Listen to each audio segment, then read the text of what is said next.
जैसे कोई कहे मेरे को ये ही खाना है, ऐसा ही खाना है, और जिद हो उसमें, थाली उठा के फेंक देता है, ये नहीं खाएंगे हम क्योंकि मेरी रुचि का नहीं है। रुचि किसकी होती है? जीभा की होती है। पेट तो मिट्टी खा के भी भर सकते हो तुम, पर मिट्टी की पौष्टिकता क्या अब शरीर के काम नहीं आती, तो इसलिए पका हुआ भोजन या कच्चा फल फूल खाना होता है। पर विषय आसक्ति,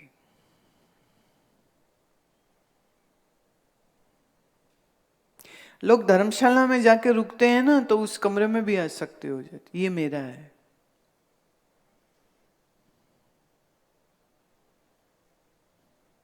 धर्मशाला थी, तुम्हारा कैसे हो गया?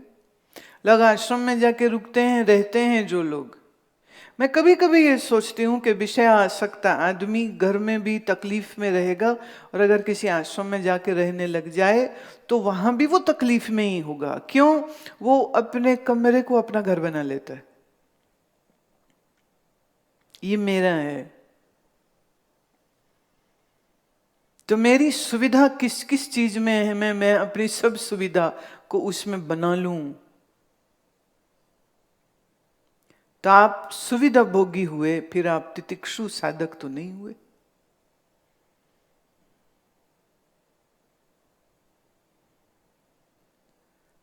विषय आसक्त। बोले आश्रम का भोजन हम नहीं खा सकते, इसलिए हमें अलग रसोई चाहिए, तो हम अलग रसोई बनाते हैं। अनुचित। क्यों? जो भोजन तुम्हारा गुरु खा सकता है वो भोजन तुम क्यों नहीं खा सकते? और तुम्हारे अनुकूल ना हो तो फिर उस दिन उपवास में रह लो। तितिक्षा तो इसी को कहते हैं। पर ये भी एक विषय आसक्ति होती, मेरे कपड़े ऐसे हों। तो सुविधा का सुख जो लेना चाहता है, विषय से जो सुख लेना चाहता है, उसी को विषय आसक्त बोलते हैं। दूसरा, प्रमाणगत संशय। प्रमाणगत संशय अर्थात शास्त्रों की समझ कोई नहीं आती। बहुत लोग हैं जो मुझे कहते हैं, ये जो आपने सिमरन करो कहा, हमने उतना समझ लिया, ये बाकी जो आप बोलते हो ना, ये तो हमें समझ भी नहीं आती। तो मैं कहती हूँ फिर मत सुनो। ये गीता बड़ी कठिन है, समझ ही नहीं आती, ये पता नहीं क्या क्षेत्र क्षेत्र यज्ञ करते रहते हैं, मेरे तो समझ नहीं आती है। परमात्मा परमाणु प्रेम में पता नहीं क्या है, समझ ही नहीं आती। अब देखो, दो परिस्थिति हो सकती है। आपकी बुद्धि बड़ी अच्छी, तो समझ तुम्हें सब आ रहा है, पर तुम्हें विषय आसक्ति है, तो भी गए। समझ कुछ नहीं आ रहा है पर विषय की आसक्ति नहीं है, तो भी ज्ञान नहीं होगा।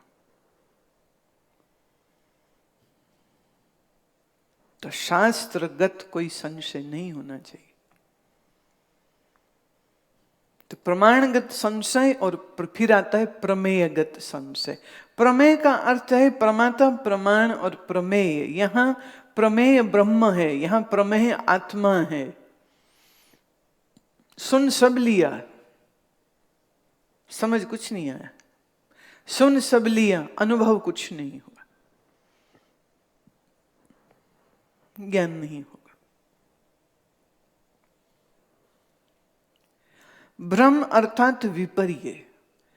सुना सब है पर फिर भी भ्रम में है।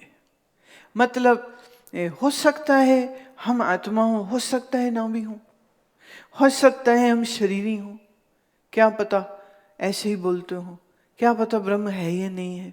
चार लोगों ने तर्क दे दिए परमात्मा नहीं है, वो बड़े साइंटिफिक से दे दिए, लॉजिकल से दे दिए, और तुम्हारे मन में संशय उठ गया कि हमने कहीं जिंदगी खराब तो नहीं कर दी आत्मा ब्रह्म करते करते। आत्मा तो कुछ है ही नहीं, विज्ञान ने सिद्ध कर दिया। तो भ्रम की उत्पत्ति, या कि गुरुजी कह रहे हैं आत्मा ही ब्रह्म है, तो फिर कृष्ण क्या है? हमें तो कृष्ण से प्रेम है, हमने ब्रह्म से क्या लेना देना। तो अब यहाँ दो संशय हो गए, प्रमाणगत भी हो गए और प्रमेयगत भी हो। अनुभव कुछ है नहीं, प्रमाण शास्त्र की कोई समझ नहीं। फिर कह दूं, शास्त्र हमारे हिंदुस्तान में 6 प्रकार के दर्शन हैं, तो 6 प्रकार के दर्शन शास्त्र के अनुसार 6 प्रकार की ही सब किताबें और ग्रंथ होते, एक से एक नहीं मिलता, इसीलिए तो अलग है। द्वैताद्वैत, विशिष्टाद्वैत, अद्वैत, 3 विभाग हम कर सकते हैं। अब इन 3 विभागों के अनुसार ही ग्रंथ बने, जैसे भागवत है, शिव पुराण है, ब्रह्म पुराण, वैवर्त पुराण, गरुड़ पुराण। अब ये सारे क्या हैं? ये सब द्वैत के ग्रंथ हैं। भगवान अलग, हम अलग, भगवान का धाम वहां पे, हम जमीन पे। भगवान मुक्ति देंगे तो मिलेगी, भगवान मुक्ति नहीं देंगे तो हमारी मुक्ति नहीं होगी। तो आपकी मुक्ति भगवान के हाथ में, तुम्हारे हाथ तो है ही नहीं। तो फिर राधे राधे गाओ और वेट करो कि कृष्ण जी कभी आए और तुम्हें मुक्त कर दे। आप सांख्य शास्त्रों को पढ़ेंगे तो सांख्य शास्त्र कहता है अनीश्वरवादी और ईश्वरवादी। सांख्य भी 2 प्रकार का, एक में वो कह रहे हैं माया माने प्रकृति और पुरुष ईश्वर है, एक में कहते हैं नहीं, ये पुरुष की तो बात ही मत करो, खाली प्रकृति है और मैं हूं। तो प्रकृति से सृष्टि चल रही है, मैं इसका भोगता हूं। न्याय दर्शन कुछ और कहेगा, मीमांसा कुछ और कहेगी। उत्तर मीमांसा अलग है, पूर्व मीमांसा अलग है। एक कहेंगे पाप कर्म किया उतना पुण्य कर लो, पाप खत्म हो जाएगा। दूसरा कहता है तुम पाप करो पुण्य करो, दोनों के खाते ही अलग है। फिर आया वेदांत। ये जो ग्रंथ है ये वेदांत का ग्रंथ है, विचार चंद्रोदय। अब आप पढ़ने बैठ गए भागवत। ऐसा नहीं कि भागवत में वेदांत नहीं है, पर ये जो भागवतकार भागवत करते हैं ना, इनको उस ज्ञान की तो खुद को ही समझ नहीं होती है। इसलिए आज कृष्ण जी जन्म ले लिए, मक्खन ले आओ, चढ़ावा ले आओ, हैं श्रृंगार ले आओ, सोना ले आओ, चांदी ले आओ। आज रुक्मिणी से शादी है, आज उसके कपड़े ले आओ, जेवर ले आओ, सोना ले आओ, चांदी ले आओ। तो आधे समय के कीर्तन में बिता देते हैं। हाफ टाइम इट्स जस्ट कीर्तन विच इज हैपनिंग। अच्छी बात है कीर्तन, पर वेदांत तुम्हारा बाप बोलेगा उसमें। नव योगेश्वरों की चर्चा है, वो बोलेंगे नहीं। कपिल ने जो अपनी माता देवहूति को उपदेश दिया वो उपदेश बोलेंगे नहीं। कृष्ण और उद्धव का जो प्रसंग है वो बोलेंगे नहीं। इतिहास के इतने राजा हुए, उसके ये थे, उसके बच्चे थे, उनका ये था, वो सब बोल देंगे। और 10वें स्कंद पे ज्यादा जोर दे देंगे जिसमें बाल लीलाएं हैं कृष्ण की। भक्त भी खुश, करोड़ों बार गा लो मैं नहीं माखन खाए, जनता भी खुश। सुदामा की कहानी सुनाओ, रो रो। वो भागवत करने वाले खुद ही रो रहे होते हैं सुदामा की बात कह के, तो वो साथ में भक्त रो रहे हैं। चलो बाद में प्रसाद खाओ, घर को जाओ। ज्ञान की बात किसने करी? एकादश स्कंद 11वां स्कंद ज्ञान का है, बोलते ही नहीं। तो जहां जहां गहन विषय हैं उन विषयों को तो छोड़ दिया जाता है। या तो कर्म कांड ले लेते हैं, या तो दान की बात कर लेते हैं, या भगवत स्मरण की बात कर लेते हैं, या ऐसी कहानियां जिसमें मगरमच्छ तड़पा, भक्त था, भगवान आए, भगवान ने तार दिया, तो चलो भगवान भगवान पुकारो क्योंकि तुम्हें भी वही तारेगा। सांख्य दर्शन की बात आती, वो भी बिल्कुल संक्षिप्त सुना देंगे। बस कर्दम ऋषि ने तप की और उनके घर भगवान पुत्र बन करके आ गए, बोलो भगवान की जय, बस बात खत्म। अब वो ग्रंथ ही द्वैत का है मुख्य रूप से।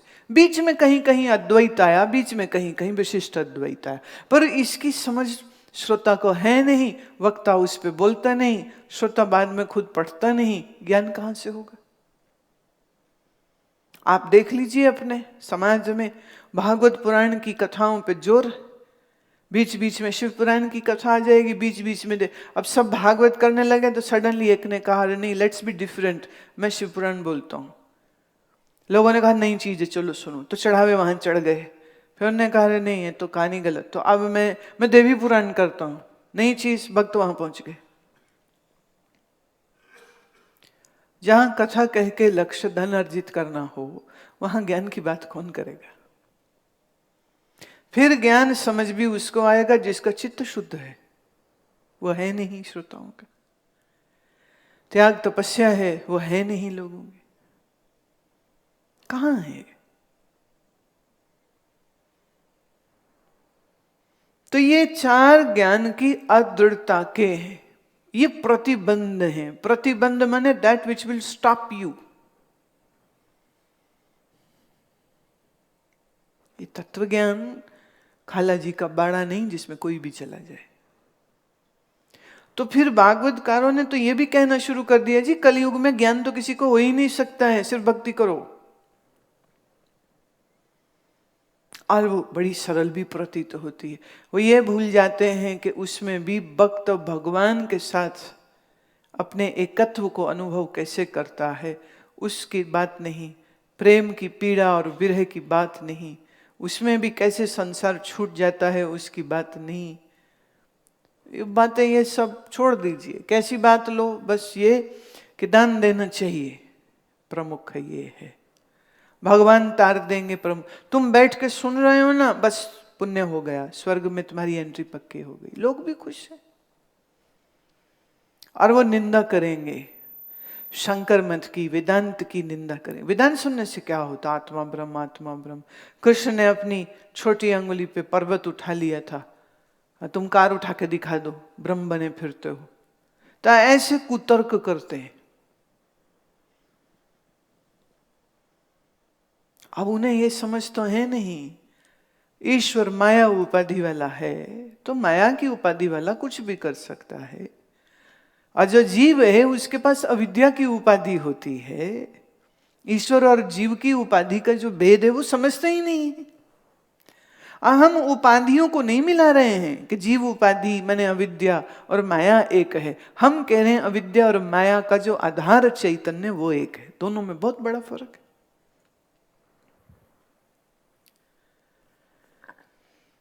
आदस्य विनिवृत्ति स्याद्वैराग्य आदि चतुष्टयात् श्रवणेन द्वितीयस्य मननात् तृतीयस्य च। इन्हीं से पहले प्रतिबंध की निवृत्ति वैराग आदि साधन चतुष्ट से होती है, दूसरे की निवृत्ति श्रवण से, तीसरे की मनन से होती। बोले अब ये जो प्रतिबंध है इनकी निवृत्ति कैसे होगी? आदस्य विनिवृत्ति स्याद्वैराग्य, वैराग्य से विषयासक्ति जाएगी, वो चाहिए। सदगुरु से श्रवण करेगा तो प्रमाणगत संशय जाएगा। आज जब मनन निधिध्यासन करेगा तो प्रमेयगत संशय चला जाए। अनुभव कर लिया तो स्पष्ट हो गई बात, खत्म।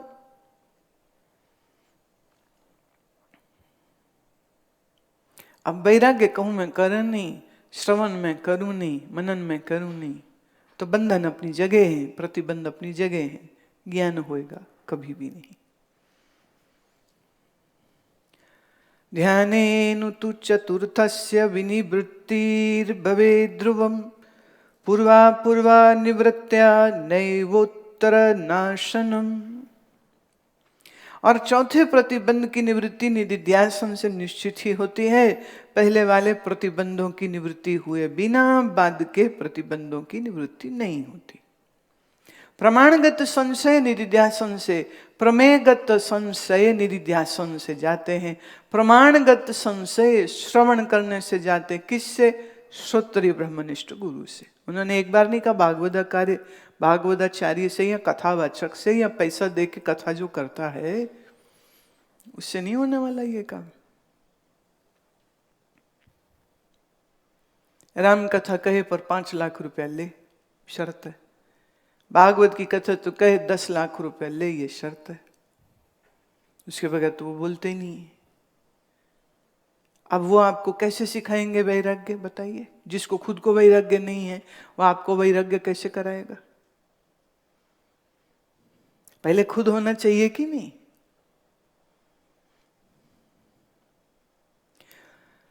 प्रमेयगत संशय कहते निधिध्यासन से दूर होते हैं, पर ये चौथा प्रतिबंध उसी का दूर हो सकता है जिसने पहले 3 प्रतिबंधों को दूर किया। माने वैराग्य से विषय आसक्ति, श्रवण से प्रमाणगत संशय दूर हुए हों, ऐसा व्यक्ति ही चौथे वाले प्रतिबंध तक पहुंचेगा।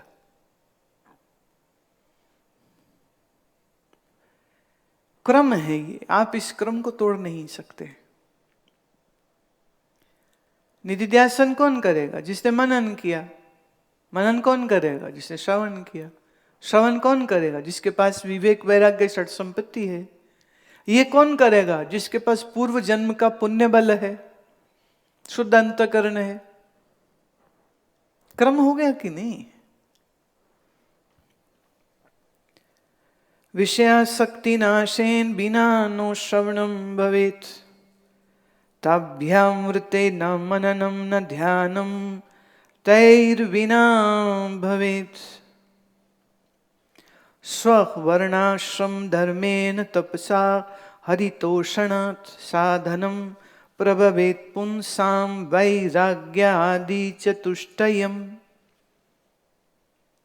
स्व अर्थात मिथ्या आत्मा शरीर, उसके वर्ण और आश्रम संबंधी धर्म से और कृच्छ चांद्रायण आदि तप करने से और हरि भजन अथवा सर्वभूतों पर दया आदि रूप हरि को संतोष देने वाले कर्म करने से पुरुष को वैराग्य आदि साधन चतुष्टय प्रकर्षता से होते। अब ये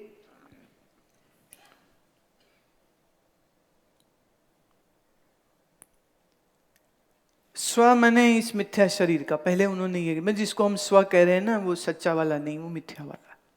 तो कहते जिस वर्ण में आप हैं, जिस आश्रम में आप हैं, उसके धर्मों का पालन अच्छे से करो। आजकल तो कोई ब्रह्मचारी होता ही नहीं है, 13-14 में तो गर्लफ्रेंड बन जाती। लेकिन पुराने समय में गुरुकुल जैसे जो विद्यालय होते थे वहां जाते थे, तो ब्रह्मचारी के नियम पता क्या होते हैं? बहुत सारे नियमों में 2 नियम यह होते हैं, सिर में तेल नहीं लगाए, कंघी नहीं करे, ये श्रृंगार है। तेल कंघी लगा के बोले किसके लिए सज रहा है? तो ये नियम है। विद्यार्थी जमीन में सोए, विद्यार्थी शाम 6 बजे के बाद कुछ न खाए, सुबह 3 बजे उठे, गुरु की सेवा करे, पाठ्य करे, अभ्यास करे, योगासन करे, संध्या करे, ऐसे बड़े सारे नियम हैं। अब कंघी ना करे, पर मन चंचल होगा तो मैंने देखा हरिद्वार के कुछ ब्रह्मचारी थे, छोटे छोटे थे, 12-13 साल के, तो वो कमरे में छुप के शीशे के आगे खड़े होके कंघी करे। तो अपने आश्रम का पालन, वो अल्पायु है, छोटा है, इसलिए ऐसा कर रहा है। जब उसने देखा कि मैंने देख लिया तो वो कहे बताइएगा मत गुरुजी को कि मैं ये कर रहा था, मैं कुछ चिंता मत कर। ग्रस्त के धर्म है संध्या वंदन करना, आसन करना, योग करना, प्राणायाम करना, मंत्र जप करना, समय दिन के अनुसार दान करना, ये नियम है ग्रस्त के। आप ग्रस्त हैं और आप ये नियम पालन नहीं कर रहे, प्रॉब्लम। वानप्रस्थ है तो नियम है, सन्यासी है तो नियम है। नियम लोगों को अच्छे नहीं लगते, नियम लोगों को अच्छे नहीं लगते।